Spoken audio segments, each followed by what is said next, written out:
Este mes el Pan Am Post está de cumpleaños, estamos cumpliendo 7 años y por ese motivo nos hemos reunido hoy a hablar un poco de los logros, de todo lo que hemos conseguido durante estos años y también y sobre todo pues para agradecerle a todas esas personas que nos han leído durante todo este tiempo y que aún hoy nos siguen acompañando.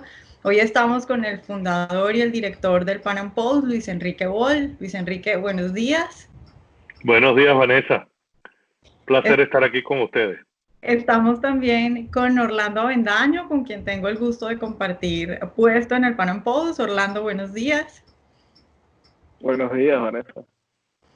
Bueno, yo quisiera tal vez que empecemos por el principio hablando y contándole un poco a nuestra audiencia cómo surge el Pan Am Post y bueno, qué más que preguntarle a Luis Enrique de dónde sale esa idea, cuál es el objetivo y por qué decide empezar el Pan Am Post.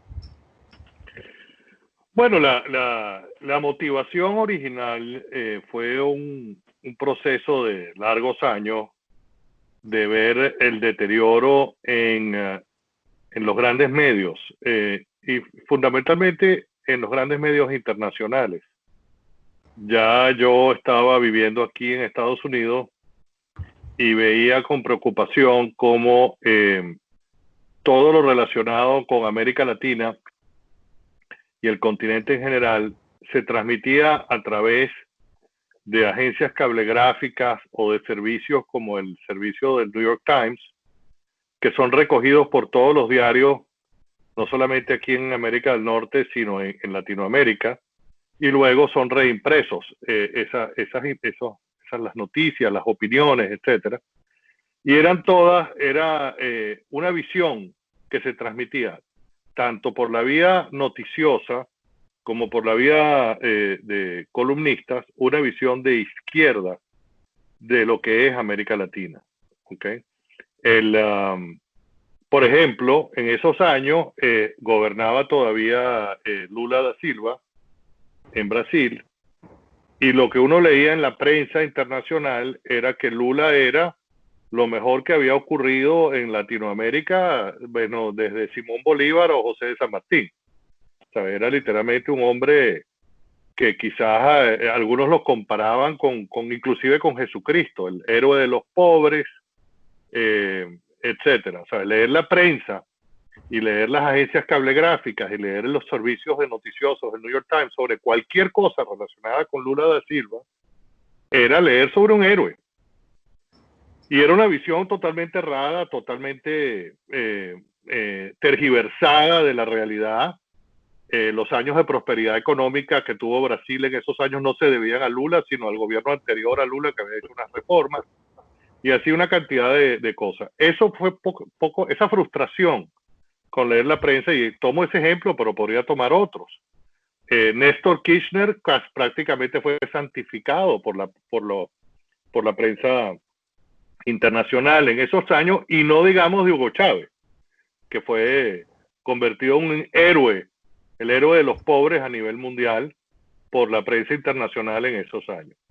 Entonces esa frustración me llevó a tomar acción, a pasar de lo que el común de los ciudadanos hace, que, bueno, es decir, está frustrado con una situación que se ve, pero yo fui quizás un paso más allá y tomé la decisión de fundar un medio para contrarrestar eso. Originalmente salimos en inglés solamente, y luego al sacar la versión en español, el sitio en español, nos dimos cuenta que había una avidez enorme en América Latina por que las noticias fueran, y las noticias y los eventos, y que hubiera una plataforma de opinión que contrarrestara esa abrumador control que puede haber del pensamiento hoy en día en los grandes medios por el socialismo. Y hay que decirlo claramente, es socialismo lo que nos están transmitiendo constantemente. Esa fue la idea y por eso fundamos el Pan Am Post. Orlando, yo no sé si tú quieras hablar un poco de ese punto fundamental que toca Luis Enrique sobre la influencia de los medios y la importancia de los medios en lo que piensa una sociedad y en cómo a través de lo que se puede enterar una sociedad puede cambiar la visión que tiene de un país o de un gobierno. Claro, de hecho, yo entiendo que el Pan Post surge como una propuesta para el público anglosajón, porque evidentemente, digamos, toda la información que se digería pasaba por un filtro que al final la tildaba de, bueno, de socialdemocracia y perfilaba todos estos fenómenos que estaban surgiendo en Latinoamérica como fenómenos loables, fenómenos que debían de alguna manera ser replicados en Estados Unidos. Ahora, yo entiendo que en esa experiencia de tratar de ofrecerle esto al público anglosajón, con el Panan, usted se dio cuenta y el staff se dio cuenta de que el mismo vicio lo tenían los medios latinoamericanos, es decir, los consumidores latinoamericanos tenían absolutamente la misma orfandad, que es que no había ningún tipo de medio en ese momento que pudiera ofrecerle una perspectiva diferente sobre los que en ese momento eran fenómenos latinoamericanos. Esto se da en el contexto, bueno, en 2013, estamos hablando del paroxismo del socialismo del siglo XXI. Lula, bueno, Chávez acaba de morir y estaba este fenómeno donde, bueno, evidentemente vimos como todo el mundo, literalmente todo el mundo, bueno, se babió completamente con el fenómeno de Hugo Chávez, Fidel Castro. Todo esto se estaba dando y yo creo que ahí es donde realmente reside el valor del Pan Am Post. Es como frente a un contexto completamente desfavorable, donde para efectos del público anglosajón estaba transmitiendo una idea completamente equivocada de Latinoamérica, y para los latinoamericanos estaba, bueno, dejándolos en una orfandad evidente. El Pan Am Post surge como una iniciativa, y yo creo que de ahí es en gran parte el éxito, que es indudable, y ahí me gustaría que, bueno, quizás me estoy adelantando, pero me gustaría que tocáramos cómo el Pan Am Post pasó de ser un medio bastante pequeño, bueno, con un staff en un momento, bueno, había gente, estaba Fergus Hodgson, quien fue el primer editor en jefe, que era neozelandés, y con una perspectiva muy particular, que luego fue creciendo a pasos agigantados. Yo quisiera saber bien, por ejemplo, cómo ha sido ese crecimiento desde el principio del medio. No sé si nos pudiera comentar. Sí, te aclaro solamente un punto, que cuando me refiero a los servicios caligráficos y al, por ejemplo, el servicio del New York Times, no solamente me refería al público anglosajón, porque ocurre un fenómeno en América Latina. Si tú les agarras cualquiera de los grandes diarios de América Latina y ves la fuente de la noticia, ¿no? Hay agencias internacionales, AP, AFP, EFE, etc. Muchas de esas agencias tienen hoy en día, lamentablemente, hay excepciones, Reuters me parece una agencia muy seria, etc. Hay excepciones, pero la mayoría de esas agencias internacionales tienen también, están editorializando en la noticia, inclusive de usar la frase. Por ejemplo, cada vez que habla alguien, por ejemplo, en Venezuela, cuando en un momento dado los que apoyaban a Leopoldo López eran calificados de radicales o de extrema derecha, ¿no? En las agencias internacionales. Cuando se habla de Bolsonaro, hoy en día esas agencias hablan del gobierno de extrema derecha del presidente Bolsonaro. Yo nunca he visto que llamen, por ejemplo, extrema izquierda en esos medios a gente como Podemos. No los llaman extrema izquierda, los llaman progresistas, los llaman de izquierda, no les ponen la palabra extrema por delante, ¿ok? Jamás. Entonces, ese es el tipo de cosas que yo quería contrarrestar cuando fundamos el medio. Y cuando hablaba del New York Times, tú ves muchos de los grandes diarios de América Latina, los que cuando publican noticias, un diario mexicano sobre Argentina, un diario brasilero sobre Venezuela, un diario peruano sobre Bolivia, la noticia que están publicando viene del servicio cablegráfico del New York Times, que es un diario hoy en día de extrema izquierda.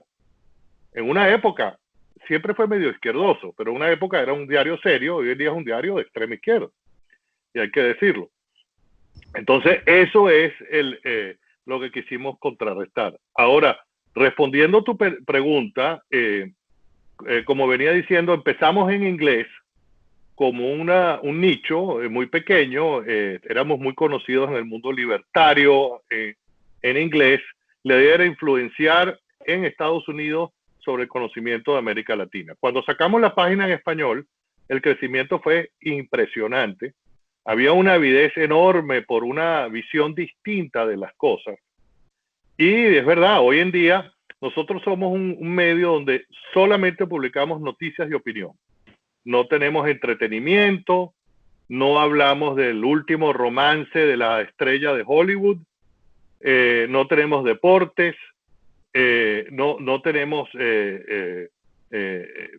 análisis de la última película en el cine o una obra de teatro, y aún así tenemos unas cifras de lectores que son muy cercanas a lo de los medios más exitosos digitales de América Latina. Y ¿sabes? Hemos llegado a tener bastante más de 3 millones de lectores mensuales, y hemos sido muy exitosos y tenemos una serie de seguidores muy, muy leales y que nos demuestran todos los días.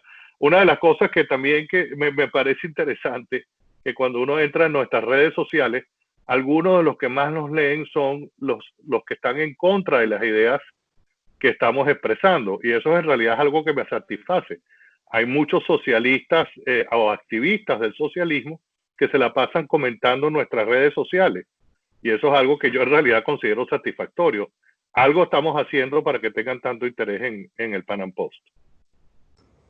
Claro, claro, de alguna manera hemos logrado medirle la temperatura, o ellos han logrado medir la temperatura a sus enemigos a partir de nosotros, porque ya nos toman como referencia. Ahora, yo quisiera preguntarle a Vanessa,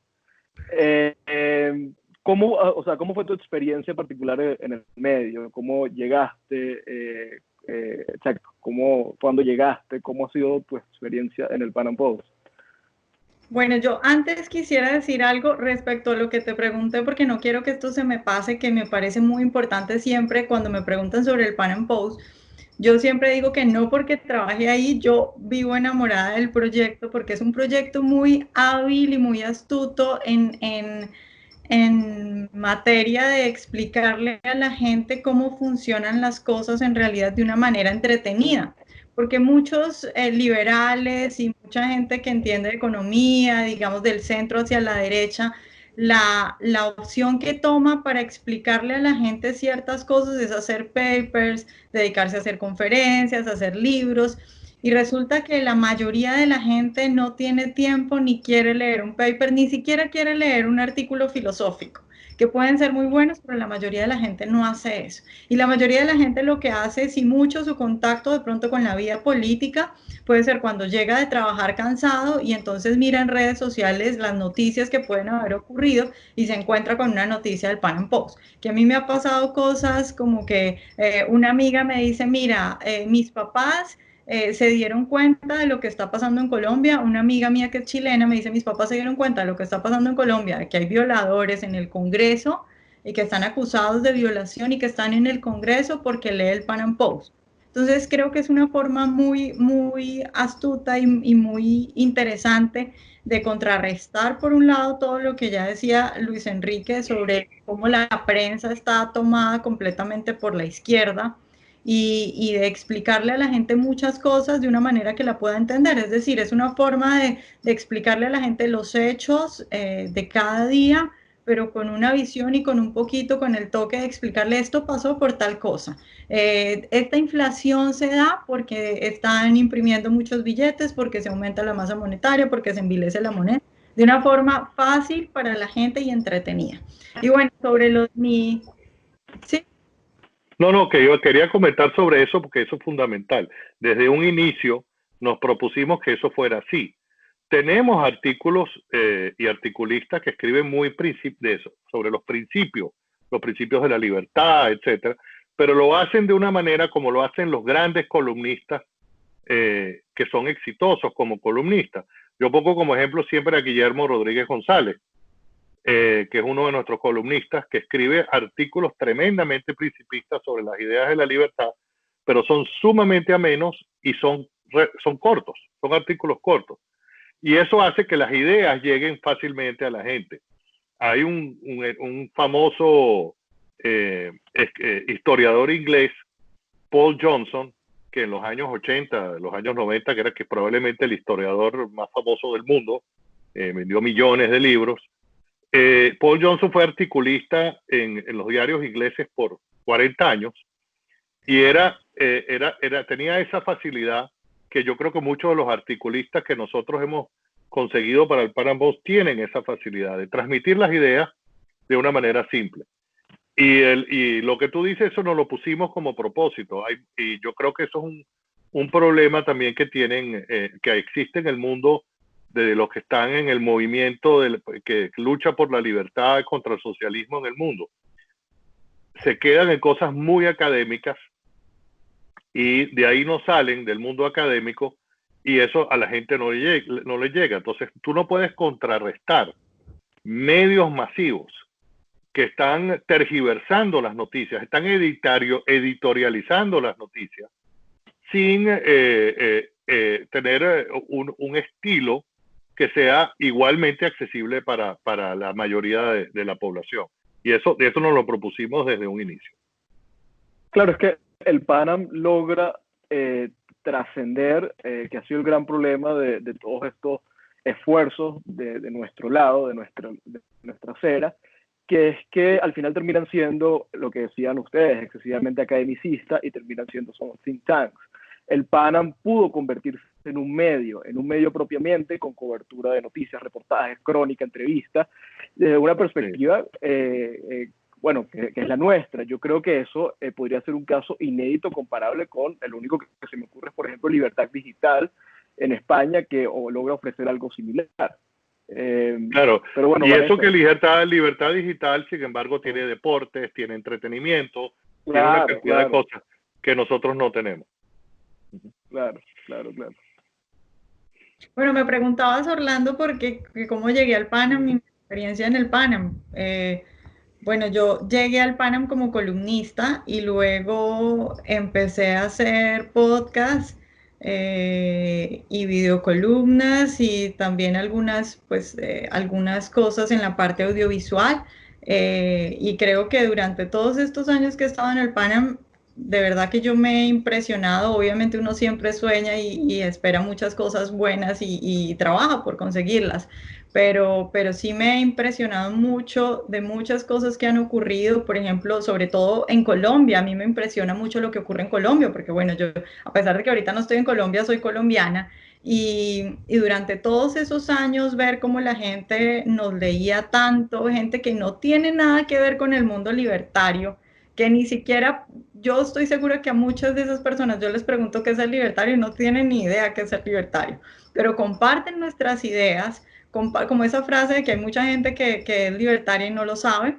Bueno, así, comparten nuestras ideas, comparten nuestros artículos, también la influencia que ha logrado el Pan Am Post en cierto medio, en el medio político en Colombia, de grandes políticos como el expresidente Álvaro Uribe, muchos senadores compartiendo nuestras noticias y en línea con todo lo que hacemos y por supuesto también influenciando a todas estas personas que están haciendo política.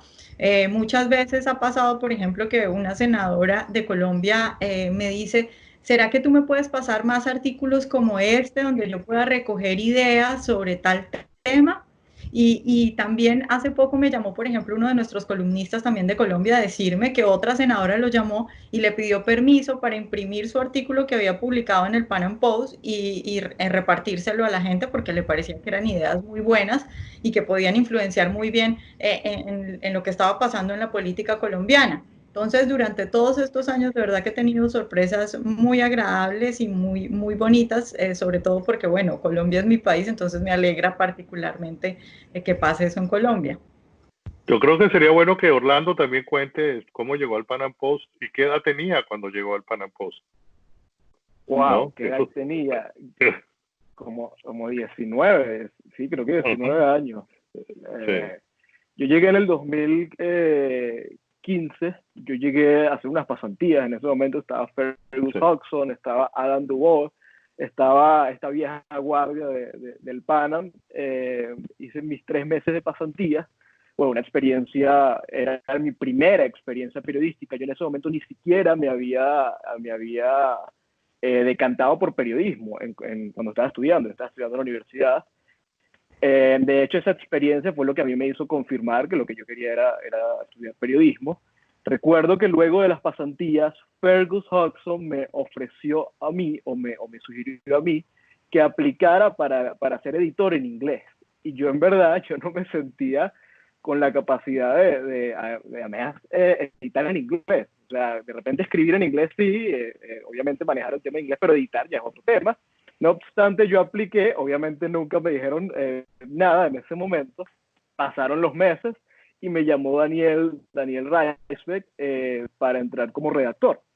Era exclusivamente redactor y bueno, yo siempre tuve como que de hecho cuando era pasante, no me correspondía, pero yo siempre trataba, recuerdo que lidiaba con Pedro García, a quien le agradezco también muchísimo, porque me ayudó muchísimo. Pedro García Otero. Pedro García Otero. Yo recuerdo que no me correspondía, pero yo siempre trataba de hacer colar una que otra columna, uno que otro artículo. Recuerdo que el primero que me publicaron era uno donde yo decía que se llamaba No es islamofobia, donde yo decía que o sea, de alguna manera reconocer los males inherentes al Islam no era islamofobia. Y en ese momento me costó bastante para que se publicara. Luego con Daniel, bueno, empecé también a publicar en opinión y las opiniones empezaron a tener un impacto importante, empezaron a crecer y bueno, empezamos a crecer todos en el medio. Pero fue así y ya son 5 años. Yo recuerdo que tú en eso cuando empezaste a escribir opinión, escribiste un artículo que era ¿por qué Estados Unidos es más exitoso que América Latina? Fue uno de tus primeros artículos de opinión que se hizo viral, ¿no? Un artículo muy, muy viral en ese momento. Hay algo que quería comentar sobre lo que dijo Vanessa, que yo creo que es importante traer a esta conversación, porque nosotros en realidad no somos un medio libertario, hay muchos libertarios y somos muchos libertarios en el medio, pero hay algunos que yo diría que son más conservadores que libertarios. Esa discusión entre quién es libertario y quién es conservador, en el mundo vamos a decir que no es socialista, siempre la tenemos. Inclusive hemos tenido debates y hemos publicado debates en el Pan Am Post sobre, por ejemplo, el tema del aborto, ¿ok? Donde los dos lados son personas del staff del Pan Am Post. Uno publica a favor y otro en contra. Eso lo hemos hecho en el pasado, lo hemos hecho con algunas otras cosas. Discutimos internamente temas como derechos de propiedad, no derechos de propiedad, no, pero derechos de propiedad intelectual. Entonces, somos un medio que yo creo que lo que nos define más es, yo diría, el combate contra el socialismo, más que ser un medio puramente liberal, porque somos algunos liberales, algunos son libertarios dentro de ese mundo liberal, otros son un poco más conservadores, pero no tenemos una sola, aquí no hay uniformidad de criterio, ni se impone una uniformidad de criterio en el medio.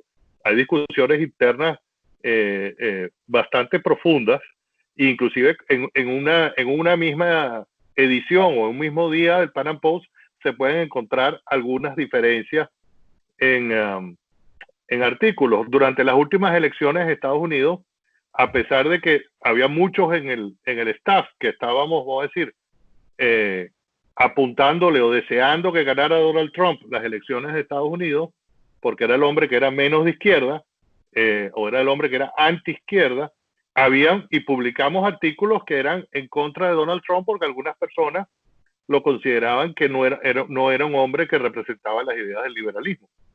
Entonces, ese tipo de cosas lo hemos hecho y yo creo que es importante resaltar que aquí no es un medio que tiene una uniformidad monolítica de criterios. Quizás lo que nos une a todos es el reconocimiento de la amenaza que es para la civilización occidental el socialismo. La gran falacia del marxismo, el marxismo es un sofisma inaplicable que cuando es aplicado destruye naciones, como ha destruido Venezuela, ha destruido Cuba, destruyó Nicaragua, y cada país que ha pasado por ahí. Yo creo que eso es si hay algo que puede definir al Pan Am Post es eso, y al staff del Pan Am Post es eso. No sé si ustedes coinciden conmigo, pero así lo veo yo. Sí, de acuerdo. Siempre hay diferentes opiniones y también que se dan con mucha altura las discusiones dentro del Panam y no tenemos ningún problema. Yo creo que ese es un bonito ejemplo de cómo nos llevamos también entre nosotros a pesar de las diferencias Eso, tan hondas que podemos tener eso, y como por ejemplo yo no me enojo porque se publique el mismo día un artículo que incluso me cita a mí y dice que yo estoy equivocada. Eso lo hemos hecho, por ejemplo, en el Pan Am Post. Y eso hace, por ejemplo, que haya gente que un día nos acuse de ser un medio ultra religioso y dogmático y luego el otro día tienes gente que nos acusa de hacerle el juego al marxismo cultural y cosas así. Sí.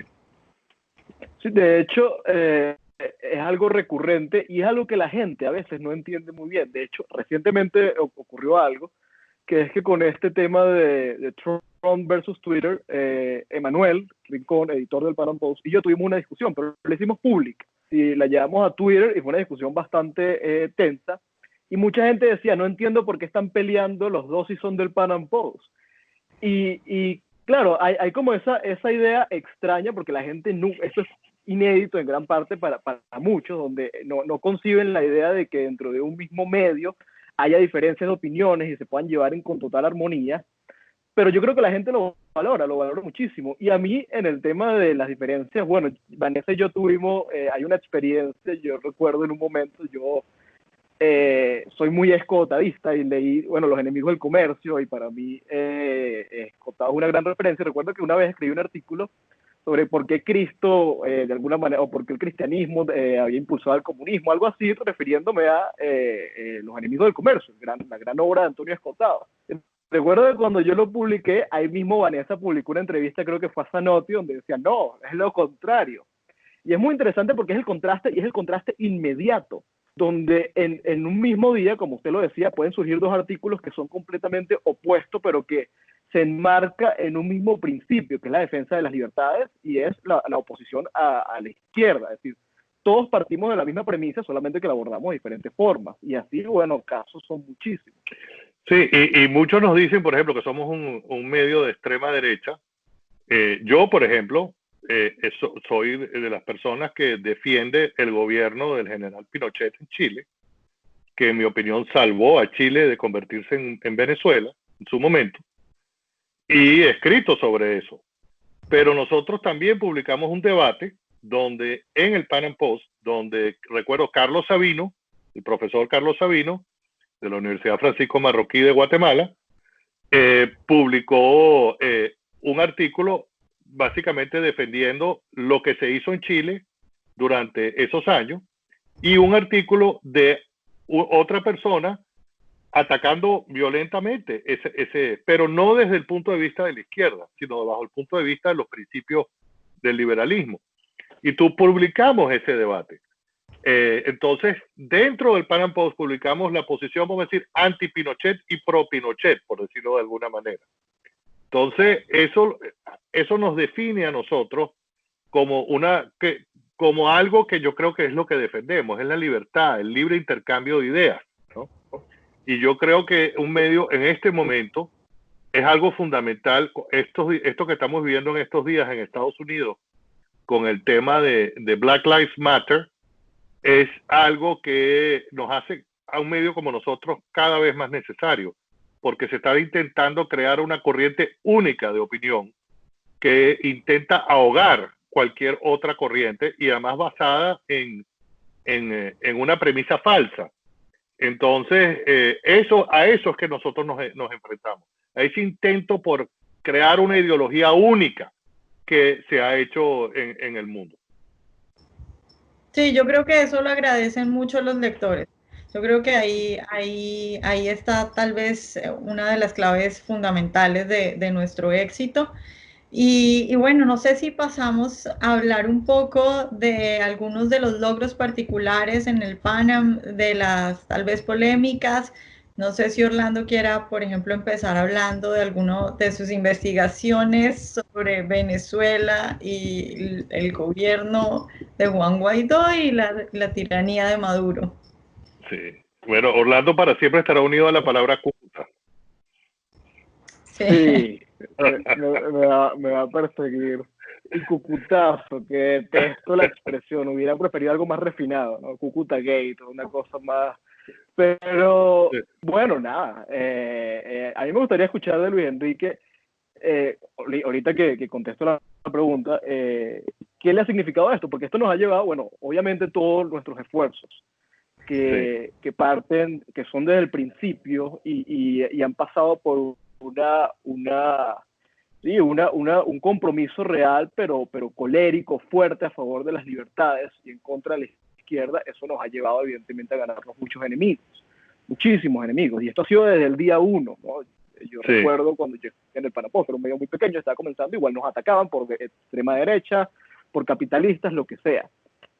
Ahora, bueno, nos hemos ganado muchísimos más enemigos, y es curioso porque en el caso de Venezuela, particularmente luego de ser un medio que acompañó, yo creo que a rajatabla y de forma bastante tajante a la oposición venezolana, sobre todo a Voluntad Popular, ahora resulta que somos un medio para algunos, evidentemente yo creo que es un sector muy minúsculo, un sector miope o con intereses, que somos un medio chavista, que somos un medio de izquierda, que somos un medio que jugamos para el régimen. Y a mí me gustaría escuchar a Luis Enrique esto.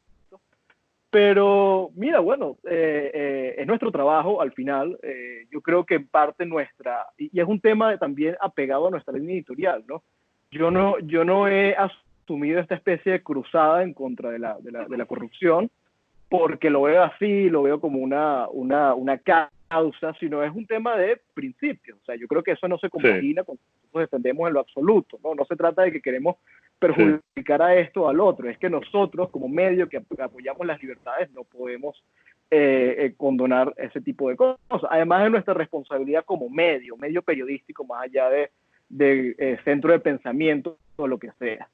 Entonces, bueno, nada, la palabra Cúcuta me va a acompañar siempre, yo no sé si para bien o para mal, pero me gustaría escuchar a Luis Enrique eso, cómo él digiere esto, además que, bueno, usted estuvo siempre en Venezuela, conoce a muchas de las personas que ahora nos detestan, nos odian. ¿Cómo se maneja esto? Sí, bueno, empezando por el tema de las acusaciones de chavista que dan risa. Yo personalmente fui imputado en un momento dado por traición a la patria y rebelión civil por enfrentar al gobierno de Hugo Chávez, ¿no? Da risa, porque además el que vea los archivos del Pan Am Post prácticamente se reiría de esas acusaciones. Esas son acusaciones que se hacen para engañar a aquellos que se dejen engañar. En cuanto al tema político en Venezuela, en efecto, yo en un momento dado fui una persona pública en Venezuela y conozco a muchos de los actores. Y lo que debo decir con eso es que nosotros siempre nuestra línea fue una línea muy definida en contra del socialismo, en contra del autoritarismo que venía y seguía viniendo de Hugo Chávez y luego con Nicolás Maduro, de la intervención cubana en Venezuela, de la apropiación por parte de Cuba de los activos de Venezuela, etcétera. Y al mismo tiempo, a partir del 2014, iniciamos también, y eso está en los medios, una defensa muy, muy importante de las actividades de aquel entonces de la oposición. Defendimos mucho la posición de la salida que la promovieron originalmente Leopoldo López, María Corina Machado y Antonio Ledesma. Escribimos editoriales, publicamos noticias, todas defendiendo a Leopoldo López cuando estuvo preso. Tuvimos entrevistas, podcasts, etcétera, intentando apoyar a Leopoldo López mientras estuvo preso. Entonces, nuestra trayectoria de apoyo al movimiento de la oposición en Venezuela es clara y están ahí los archivos, cualquiera que haga una búsqueda en Google la consigue. Pero ahí entramos, cuando llegamos ahora al gobierno de Juan Guaidó, también hay que recordar otra cosa. Nosotros fuimos el primer medio en el mundo, y creo que tú escribiste ese editorial, que, Orlando, corrígeme, estoy equivocado, que oficialmente le quitamos el título de presidente a Nicolás Maduro. y únicamente nos referimos en todas las noticias del medio como el dictador Nicolás Maduro. Y nosotros hicimos un editorial donde dijimos, a partir de este momento la palabra presidente no le cabe a Nicolás Maduro, no lo había hecho nadie, ¿no? Nadie lo había hecho. Todos los medios seguían diciendo porque el presidente Maduro esto, el presidente Maduro no. Nosotros empezamos, el dictador Maduro dijo, el dictador Maduro tal cosa, hicimos un editorial haciendo el anuncio.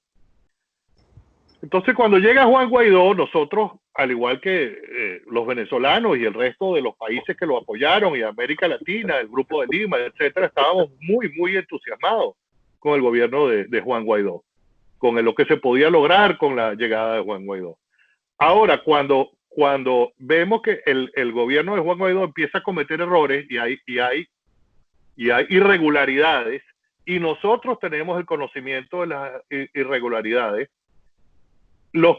tú como periodista traes tu conocimiento, aquí está pasando esto. Si nosotros hubiéramos dicho, no, Orlando, mejor no tapes eso porque ellos son de oposición y no de gobierno, pues ahí mismo matamos los principios por los cuales fundamos el Pan Am Post.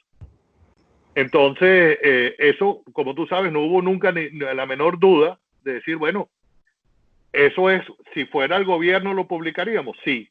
Si es la oposición, ¿lo vamos a tapar? No, vamos a hacer lo mismo que haríamos si esto hubiera pasado con un funcionario del gobierno. Y eso fue lo que hicimos. Y esa siempre va a ser nuestra posición.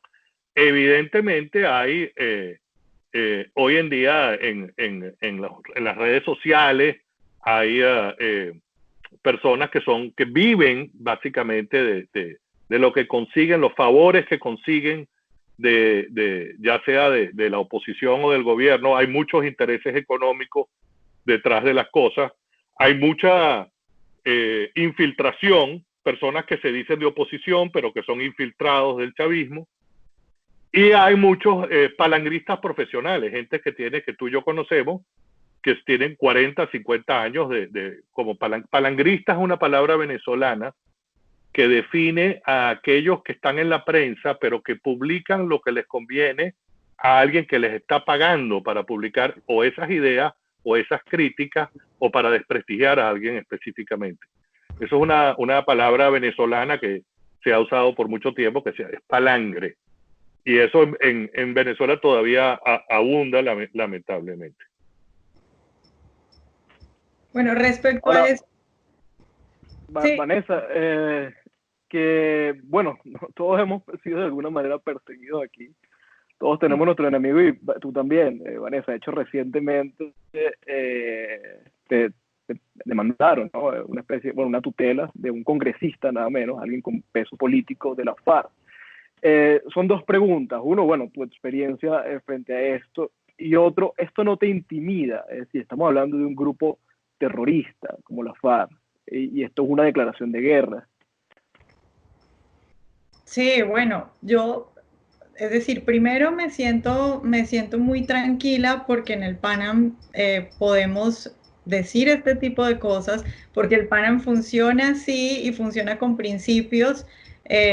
Yo recuerdo que alguna vez Marcelo Duclos, que es uno de nuestros redactores, me decía, es que si a mí me votan del Pan Am, yo no puedo volver a escribir en ninguna otra parte, porque hay cosas que yo digo aquí que ningún otro diría. Y yo valoro mucho eso, yo me siento muy feliz con eso, porque obviamente yo también he trabajado en otros medios y no voy a decir que me censuraban, pero sí hay cosas que uno sabía que no podía decir y cosas que yo sí, mientras que sí las puedo decir en el Pan Am. Entonces, ese apoyo de poder decir y poder sacar una columna en la que digo, este señor es un violador, que eso fue en realidad lo que pasó. Es decir, en Colombia sí se había reportado y se ha reportado mucho las denuncias de diferentes víctimas respecto a las violaciones cometidas en general por los cabecillas de las FARC y en particular por el ahora honorable senador Lozada. Sin embargo, nadie se atrevía en Colombia a decirle violador, sino que eso se eso se pasaba, era como que se presentaban las denuncias y ya, pero a él se le sigue invitando, que es algo que a mí me impacta mucho, a este señor se le sigue invitando en los medios y se le trata, se le pregunta, los periodistas le preguntan como senador, cuéntenos su opinión sobre la política macroeconómica de Colombia. Digo, por Dios, estamos hablando de un señor acusado de estas cosas, cabecilla de las FARC, y lo tratan de senador y lo invitan a los medios a hablar de cosas como la economía colombiana. Y bueno, entonces en el PANAM publicamos esa columna, él decide iniciar una acción legal en mi contra diciendo que yo estoy dañando su buen nombre y que bueno, eso es calumnia e injuria. Y bueno, decidimos con mi abogado dar la pelea legal y al final, después de varias decisiones, logramos, eso todavía no ha terminado porque mi abogado decide contestar aún porque no quedamos satisfechos completamente con la última decisión del juez. Pero logramos, por ejemplo, que el juez declare nulo lo fallado en primer lugar, porque a mí ni siquiera me dicen que tengo un proceso en mi contra, es decir, un juez falla en mi contra, pero ni siquiera me da la oportunidad de defenderme y ni siquiera me notifica que hay un juicio en mi contra. Entonces él tiene que fallar y decir, declaro la nulidad de lo actuado. Y finalmente le dice al honorable senador Lozada que ese mecanismo, el mecanismo que utiliza no es procedente y que tal vez busque otro tribunal para hacer eso. Pero yo sí me siento, creo que eso nos ha dado también mucho respaldo y claro, mucha gente se da cuenta de esta gente es valiente, esta gente publica esto, que es algo que todo el mundo en Colombia sabe, que todo el mundo en Colombia dice. Las dos fechas en las que salen los dos fallos principales respecto a ese caso, en Colombia fue tendencia Lozada violador, millones de tweets diciendo Lozada violador, y eso a mí me impacta mucho porque, bueno, causamos obviamente que mucha gente se desahogue y diga, esta gente lo está haciendo bien. Ah, bueno, y respecto a lo de lo de que sí tengo miedo, bueno, tú decías algo muy importante y es que en el Pan Am Post muchos, yo no sé si casi todos, pero los que están fijos, hemos tenido amenazas, hemos tenido problemas, hay muchas experiencias. Bueno, yo ahora estoy acá en Estados Unidos, a mí me ha pasado cosas como que han hackeado un correo de la Fiscalía de Colombia mandándome una citación que es falsa. Hace poco en Twitter alguien me dijo, mencionando el lugar donde yo vivía antes, acá en Washington, ya me cambié de lugar, mencionando, me dijo, nos vemos en tal parte, mencionando el lugar donde yo vivía y donde trabajaba todos los días. Entonces, evidentemente sí que estamos haciendo bien el trabajo porque estamos molestando a bastante gente. Sí, sí, mira, y hay otro tema que quizás ambos pueden comentar, que es la parte, vamos a decir, Vanessa, tú escribiste ese famoso artículo que yo siempre lo saco como ejemplo de por qué Estados Unidos fue más exitoso que América Latina cuando en 1830 o en 1810, cuando empieza la independencia, América Latina era mucho más exitoso, hablando de Orlando. Y en el caso tuyo, tú escribiste, por ejemplo, solamente para un ejemplo, porque has escrito mucho, un excelente artículo sobre cómo la escuela de Frankfurt básicamente sirvió para expandir el socialismo, las ideas socialistas por el mundo. La escuela de Frankfurt, hablamos de psicología, ¿no? En el mundo de la psicología. Entonces, cuando nosotros tenemos esas dos caras, porque tenemos la cara, vamos a decir, del periodismo de investigación y denuncia que han hecho ambos ustedes, ¿no?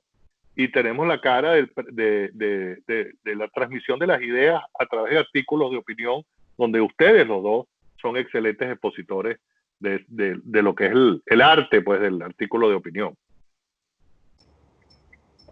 Sí, ahora una pregunta.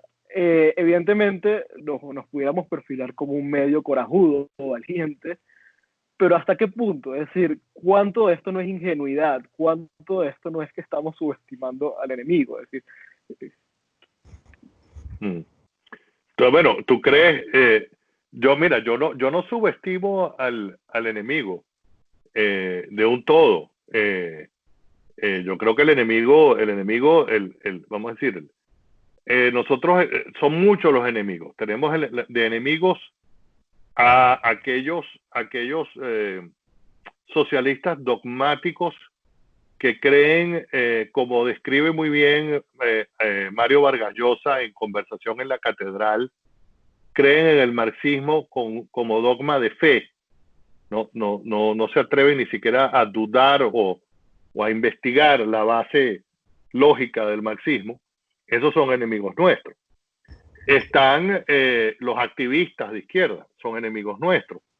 Están el mundo vamos a decir, de las mafias que gobiernan ciertos países, arropados bajo la supuesta ideología del marxismo, como son Maduro, Ortega, etcétera, y son gente muy poderosa, y evidentemente que tenemos, y yo no creo que no lo subestimamos de un todo. Como tú decías, todos nosotros hemos sufrido ataques de distintas maneras.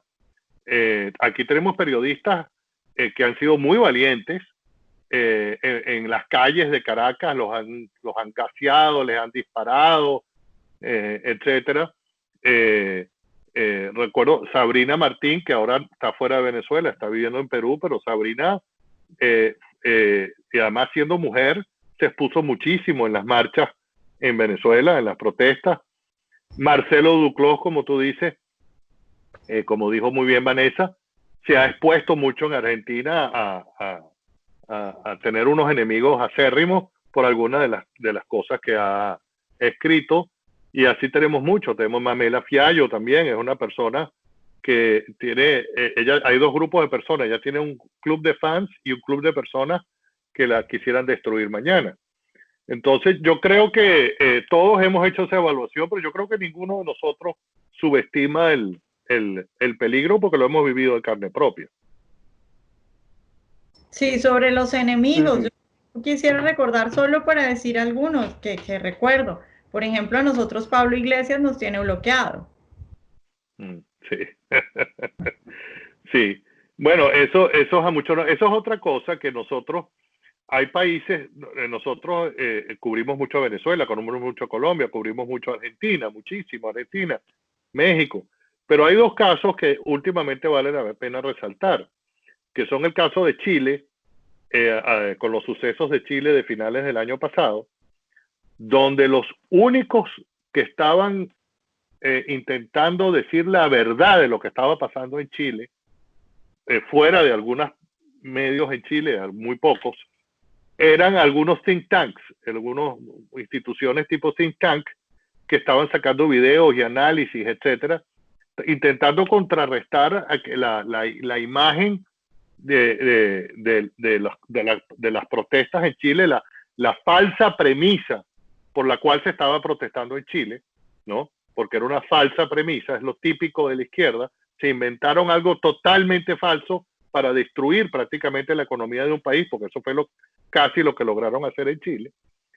Y nosotros en el PANAM le dimos mucha importancia a eso y nos convertimos en un medio que estaba diciéndole al mundo qué es lo que de verdad está pasando en Chile, cuál es la falsedad de estas personas que protestan, qué es lo que en realidad los está empujando, ¿no? Criticamos mucho que en Chile tampoco lo querían hacer muchos diarios internamente en Chile. Dijimos claramente los errores garrafales y mortales que cometió el presidente Piñera en aquel momento, lo dijimos abiertamente, había muchos medios que no se atrevían a decirlo, y yo creo que cumplimos un papel muy importante en ese momento. Y otra cosa que hemos hecho recientemente es en España. En España sí hay, afortunadamente dentro de España, muchos medios que reportan muy bien, el ABC, el propio diario El Mundo, Libertad Digital, etcétera.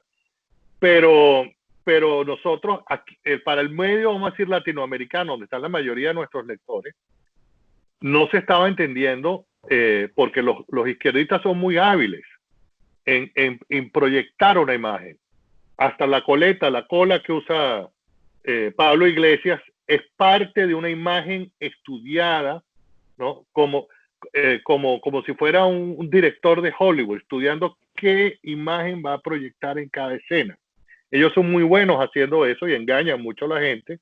Y yo creo que nosotros hemos hecho un papel, y ustedes dos, Vanessa y tú, Orlando, han hecho un papel importante, y algunos de nuestras otras personas, Mamela, etcétera, han jugado un papel muy importante en desnudar un poco ese nuevo frente popular que hay en España y que está llevando a España a una situación. Yo veo a España con el gobierno del Frente Popular del siglo XXI que tienen ellos.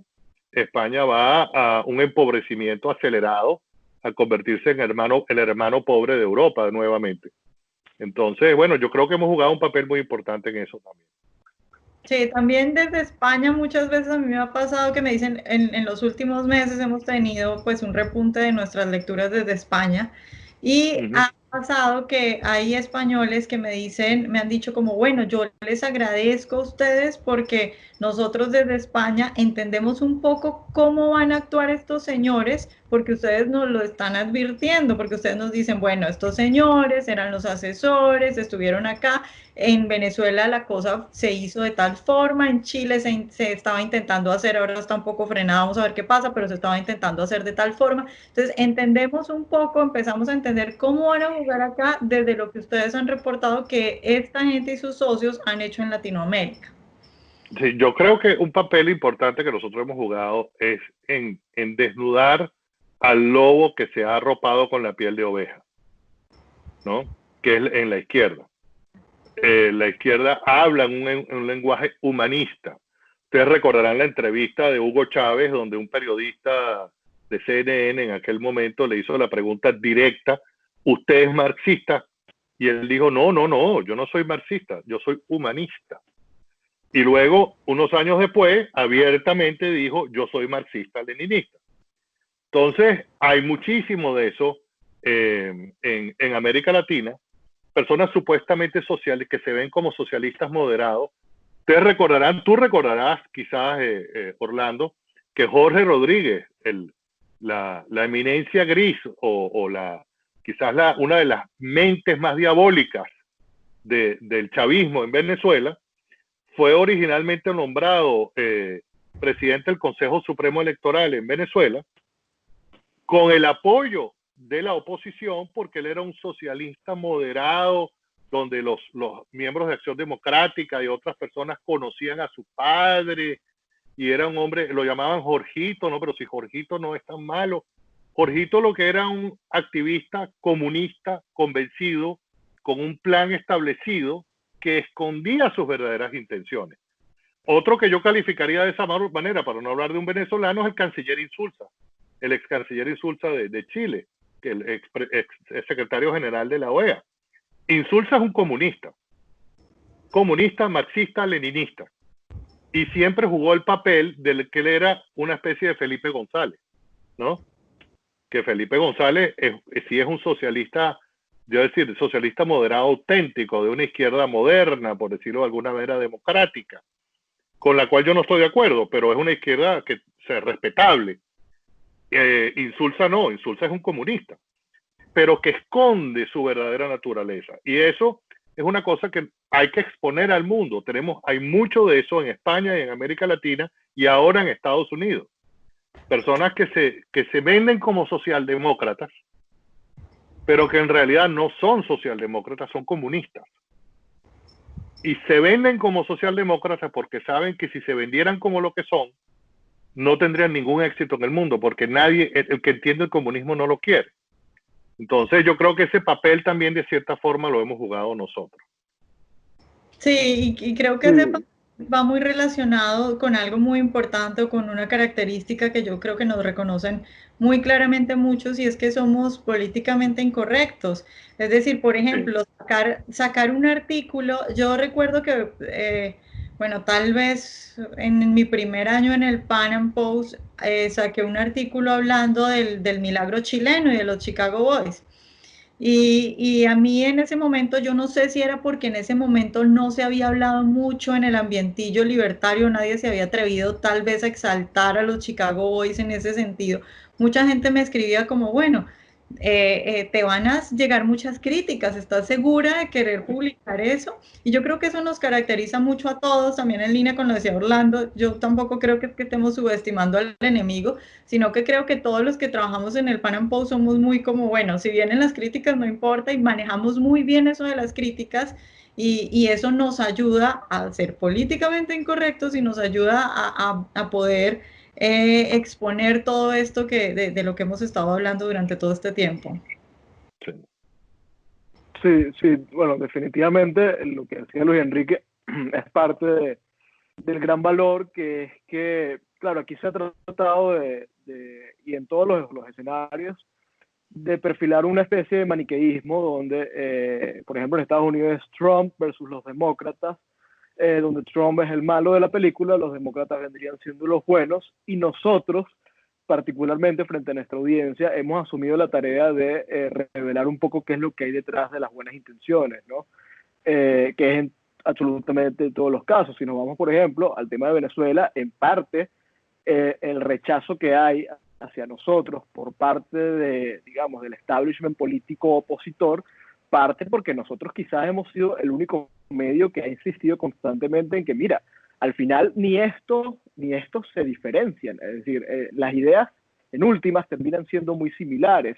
El caso de Lula da Silva, por ejemplo, todos sabemos cómo Enrique Capriles, el gran adalid de la oposición por mucho tiempo, era una especie de fan de Lula da Silva, y eso nosotros lo hemos dicho sin ningún tipo de complejo, ¿no? Lo hemos denunciado completamente.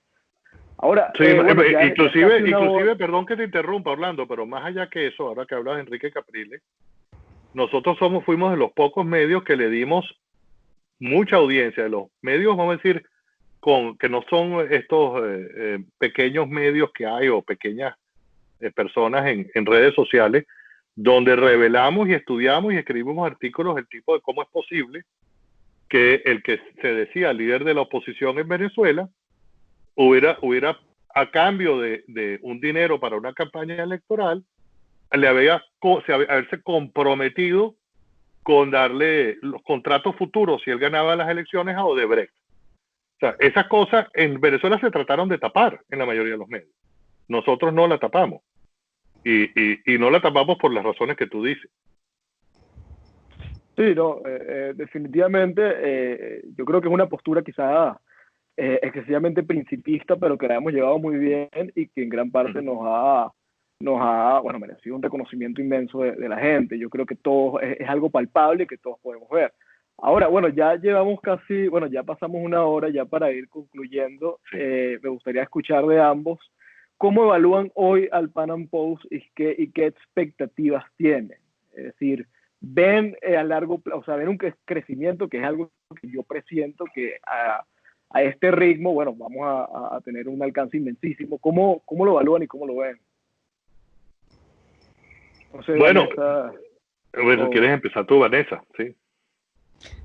Yo creo que, no, yo estoy muy emocionada con todo lo que hemos conseguido. Creo que ya puedo tener más claro que definitivamente lo estamos haciendo muy bien y que hay que seguir por ahí. Creo que hay que reforzar todas estas cosas que estamos haciendo muy bien. Y veo también, yo creo que también una clave, hemos dicho muchas cosas que son, digamos, las claves de por qué nos está yendo tan bien y hemos crecido tanto, que además alguien me decía el otro día, es muy curioso porque ustedes relativamente, es decir, no es que tengan un edificio lleno de periodistas y no tienen todas esas cosas, y con muy poco han logrado hacer mucho y han logrado mover líneas muy altas incluso del poder y influenciar a mucha gente.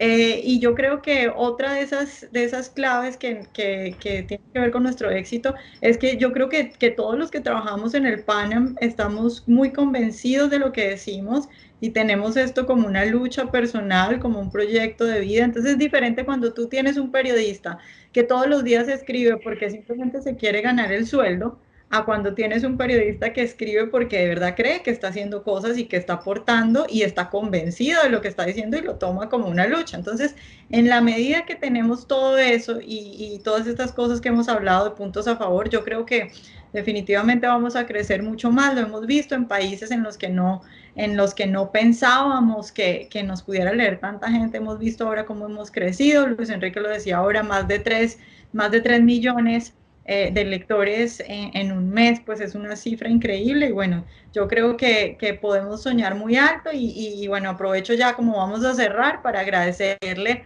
obviamente a todos los lectores, a todos los que nos siguen. Y nada, muy feliz por todos estos años y por todo esto que hemos conseguido.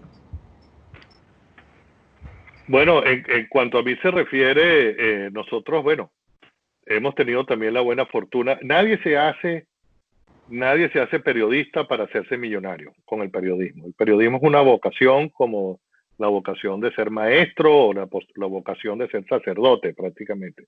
Es una vocación. O ser bombero, ¿sabes? O policía. Son profesiones que se cogen por vocación.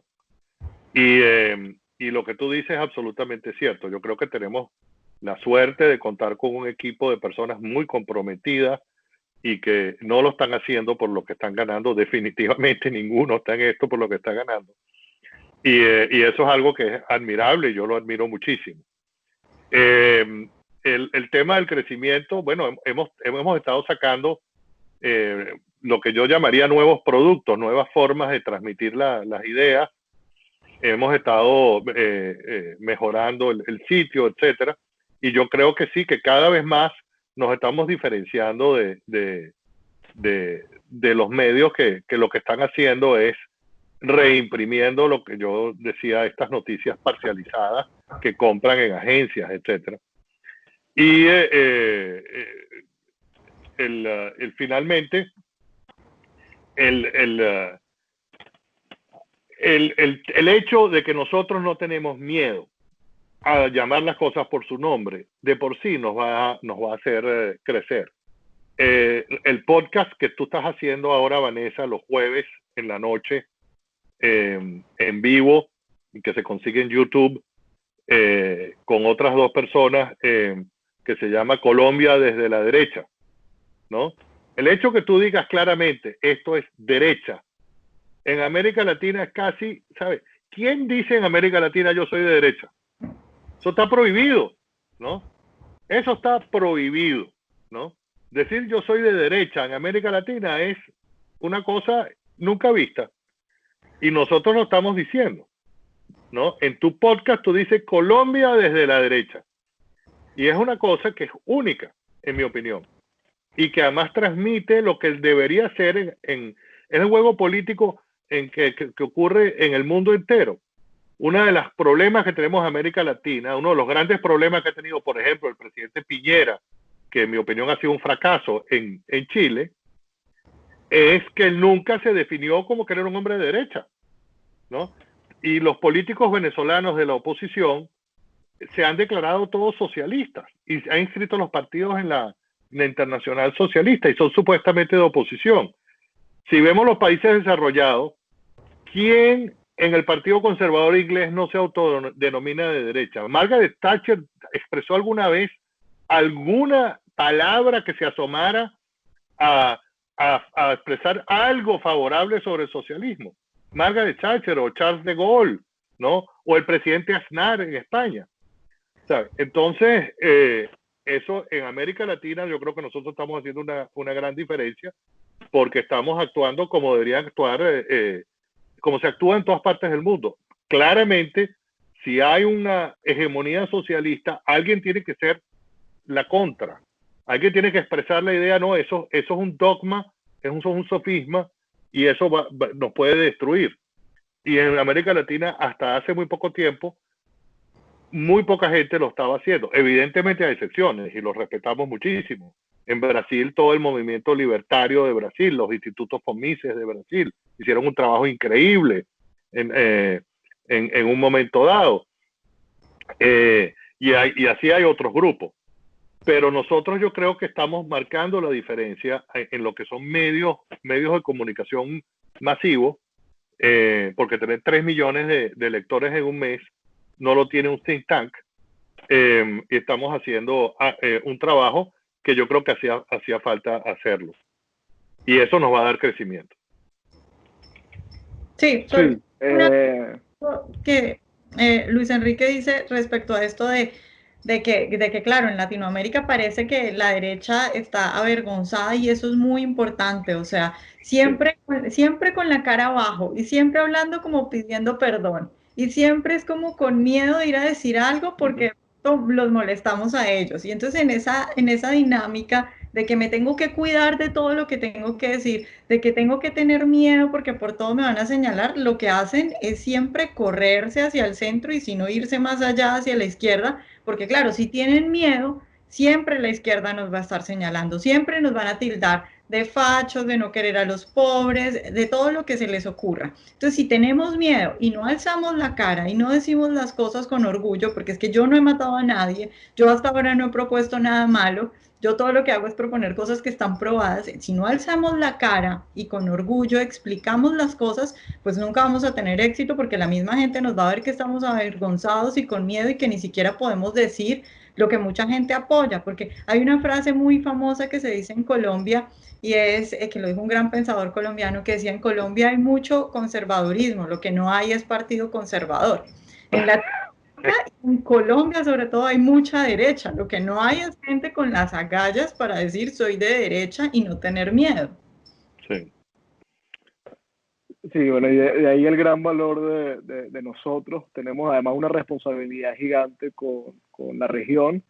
Y bueno, eso nos obliga a seguir, sin duda alguna. Bueno, yo les agradezco a ambos, porque esto es algo que hemos construido todo, al staff, Sabrina, Mamela, Marcelo, Bárbara, Carola, todo lo que representan los colaboradores, los columnistas, porque es mucha gente, no solamente el staff, es muchísima gente que ha puesto la confianza en nosotros, en el medio, por lo que representamos, y ha colaborado con nosotros en todos los términos y con la mejor voluntad y con la única reciprocidad de que es por una causa que implica la defensa de las libertades, la defensa del buen periodismo, la defensa de valores y la defensa de una causa que se ha venido desvirtuando. Entonces, nada, yo les agradezco a ambos. Yo creo que lo podemos dejar hasta aquí para no extenderlo mucho.